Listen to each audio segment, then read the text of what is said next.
আপনাকে হাইপাই টিভি থেকে স্বাগতম জানানো হচ্ছে। কি হয়েছে? এলাকার বাথরুম গুলো কেন পরিষ্কার নয়? পরিষ্কার না হচ্ছে, ট্যাঙ্কি গুলো ফাইটে ফাইটে টং টং করে পড়ে যাচ্ছে। এখন ঝামেলা পড়ে গেছি মাঝখানে, এখন এগুলো ঢালাই দিয়ে পরিষ্কার করা হচ্ছে। এখন ক্যারাপুঙ্গাই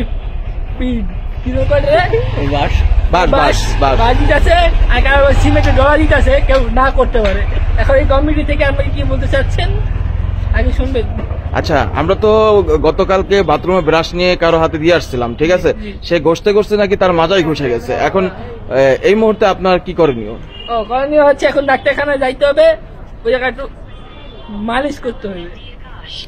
মালিশের তেলও নাকি তার কাছ থেকে ফুরে গেছে, তার বিরুদ্ধে আপনি কি বলতে চান? ফুরে গেছে তাহলে অর্ডার দিয়ে নিয়ে আসবে, আমেরিকা থেকে অর্ডার নিয়ে আসবো ডাইরেক্ট জায়গা।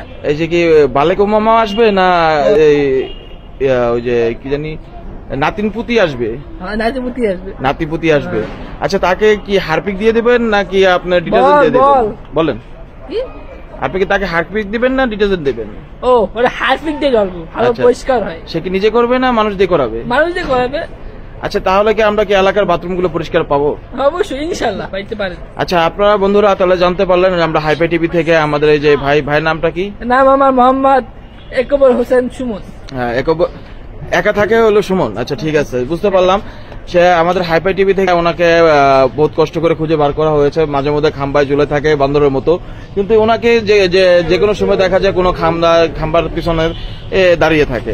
আচ্ছা, যাই হোক, আমাদের হাইপাই টিভিতে ওনাকে বিশেষভাবে ধন্যবাদ জানানো হচ্ছে যে আমাদের এলাকার বাথরুমগুলো পরিষ্কার পরিচ্ছন্ন করার জন্য ভবিষ্যৎ অনুসন্ধান যদি আপনারা করতে চান তাহলে ওনাকে অনুসন্ধান করবো আমরা। অবশ্যই অবশ্যই অবশ্যই। ধন্যবাদ। কিছু বলছে?